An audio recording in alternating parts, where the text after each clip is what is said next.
Formed by Canaan Amber and Clay Parton from the ashes of two emo projects of the early 1990s named Mohinder and Calm respectively, Duster became something of underground legend. Following a series of demo tapes, early singles, and EPs, as well as two releases under the name Valium Aggelein, the band initially released two studio albums relatively under the radar before fading into near-total obscurity, biding their time with side projects until their music saw a reappraisal due to internet music communities, causing them to reform in 2018 and release an entirely new studio album the following year. The first of their albums, Stratosphere, has carried a kind of mythical quality to it, becoming one of the defining albums of the lo-fi subculture and that of the slowcore genre, and it continues to gain traction as an almost forgotten indie classic as time goes on.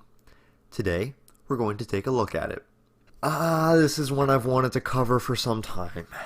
As I'm sure we are all aware at this point, considering my channel thrives on pretty much the same three things, I am a sucker for lo-fi recordings. Honestly, it doesn't matter what they are. I've found myself into lo-fi recordings of birds, lo-fi recordings of church music, lo-fi recordings of, well, okay, pretty much anything that isn't fucked up or illegal, and I'll probably appreciate it sonically. Mix that sound with some of my favorite subgenres of indie rock, and you have yourself a recipe for personally effective success. I guess I can just cut to the chase here since there isn't enough of a backstory that I am personally aware of, but my relationship with Duster dates back to sometime in 2019. I heard their name thrown around in the music circles I frequented. I saw them in the lo-fi charts on RateYourMusic, and I was made aware of the beautiful Numero Group box set, Capsule Losing Contact, shortly after I first discovered them. I don't quite remember what spurred me on to finally listening to Duster, but it was a very particular day that I remember I checked them out on, August 19th. I had woken up that morning and decided to check out another album for the first time, Flying Saucer Attack's self-titled album. Without spoiling my inevitable future review of that album, I was eager to hear more lo-fi goodness. That was when I started my first listen of Stratosphere, and, well, it was strange, but incredibly inviting and captivating. My relationship with the album only grew, and by the end of 2020, it had become something so much more important to me than I could have ever imagined.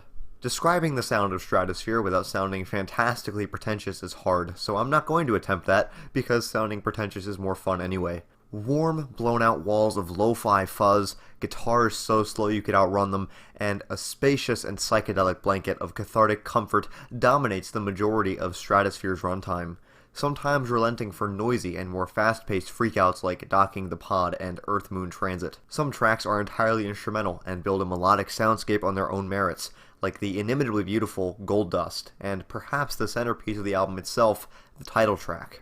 Filled to its frigid brim with distorted keyboards and an unrelenting drumline by the wonderful Jason Albertini, only interrupted by occasional cassette channel dropouts, the title track of Stratosphere feels very much like a post-death ascension to heaven, perhaps compounded even more by the preceding track, the alienated and lonely Inside Out.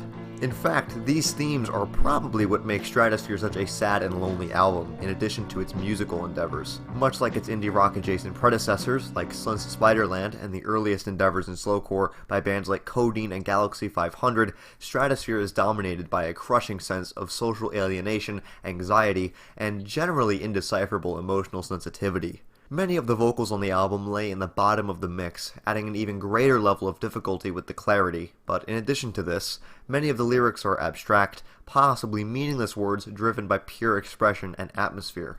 Speaking of atmosphere, its use on Stratosphere is possibly the album's greatest asset. Like I mentioned before, Stratosphere is warm, fuzzed out, and cozy in a very lethargic way. I do not believe that if the album was entirely recorded with hi-fi equipment, the same emotional impact would be replicated the entire way through. I say entirely recorded with hi-fi equipment because there are a handful of tracks on Stratosphere that have been recorded in professional recording studios with the assistance of established producers, such as the incredible Phil Eck, producer for Built to Spill and Unwound, to name a couple bands. These professionally recorded songs include Heading for the Door, Read to Hillsborough, and The Queen of Hearts. And there may be others, but these are the only ones that have the level of high fidelity that truly separates them from the others for me. And yes, I do believe that these songs still retain any kind of staying power that the lo-fi songs already retain.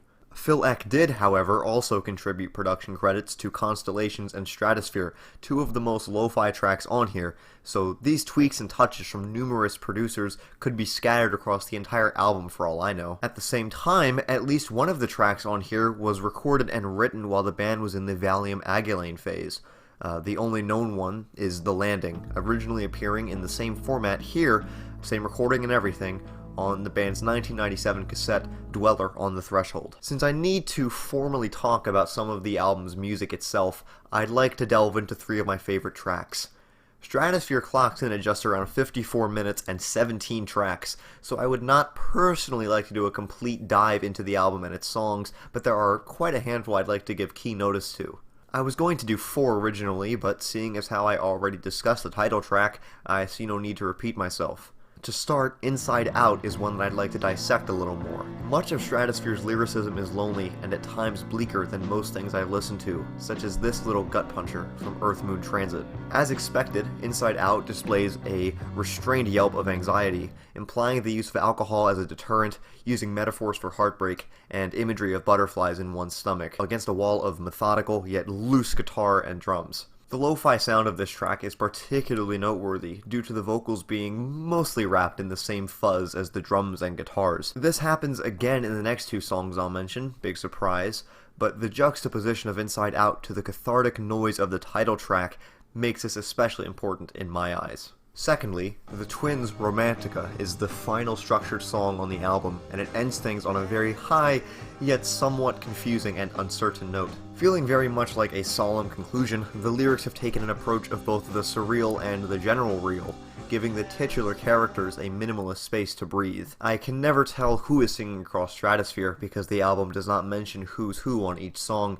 but whoever is singing here lays these lyrics against a descending musical backdrop, almost orchestral in execution, yet nothing more than a few guitars and a very repetitive drum line make up its composition. That is something that Duster does amazingly, by using their intentionally minimal setups and pushing them beyond whatever kind of limit is set for ordinary people. The last song that I'd like to mention is my favorite, and one of my favorite songs of all time. That track is the aforementioned and incredible Constellations. As is typical with my favorite albums, one of my most outstanding memories with Constellations involves me crying. Last summer I fell sick with a pretty nasty flu, and all I wanted to do for about 2 or 3 days was sit at my computer, listen to music, and feel sorry for myself. This was only about 2 weeks after I first listened to Stratosphere, and Constellations came up on my playlist on shuffle completely unexpectedly. Something about its monotonous landscape, paired with the lazing and slightly evocative album cover, and the lethargy in the voices of Canaan and or Clay, snapped something in my head. And it felt pretty good to let these feelings of frustration out, considering how I felt like shit and wanted nothing to do with anything besides the music that I loved. Over a year on, almost 2 years on, it remains my favorite song on Stratosphere and one of the best songs I've ever heard. From my understanding, at least from friends of mine who have heard this album and the general consensus I see, this isn't an oft-repeated sentiment, but regardless, it's how I feel. It's a brilliant piece of music and one of the finest guitar-based works I've ever lent my ear to, and I could say the same about all of Stratosphere. In the end, Duster would recruit the aforementioned Jason Albertini to play with them on future works after completion of Stratosphere, originally only having him record drum tracks for a handful of songs on the record. The band recorded and released an EP titled 1975 in 1999, and one more full-length record in 2000 titled Contemporary Movement. As the band found themselves disillusioned by a lack of critical and commercial attention in comparison to some of their label mates, or former label mates, they decided to go on a hiatus after the release of Contemporary Movement, pursuing side projects like Amber and Albertini's Helvetia, I believe is how you pronounce that, I could be wrong. Finally, in 2018, the band reunited formally and began recording material for the aforementioned third self-titled studio album, finally released on December 13th, 2019. While Duster has remained as brilliant as ever on Contemporary Movement and their self-titled album, nothing in their canon has come close to the impact and masterfulness of Stratosphere. Although its impact was long overlooked, their rise in popularity has been exacerbated by internet music communities like MU and the aforementioned RateYourMusic, allowing Duster to take their rightful place as legends of the indie canon, standing as a pillar of slowcore alongside Codeine, Galaxy 500, and other indelible acts. My relationship with Stratosphere, as I said before, was a little long-baked, as I always liked it, even loved it, but it wasn't until recently that I finally took it for what it was and realized that it was a true masterpiece. I think it goes without saying at this point that if you are a fan of indie rock or lo-fi music in general, this is a must-listen. Wrap yourself in Stratosphere's warm sorrow. Let it consume you, but don't let it control you. Lie down, look at the non-existent clouds, stare at the album cover, get lost in that landscape. Let Duster soothe and shock you over the course of nearly an hour. It always works for me. I hear comfort, catharsis, sorrow, recovery, and relatability in the deepest crevices of this album. Give it a listen. It'll demand your time sooner or later. Stratosphere is ranked as one of my essential albums, sitting currently at number 36 on my favorite albums of all time. With that, I give Duster's Stratosphere a 10 out of 10.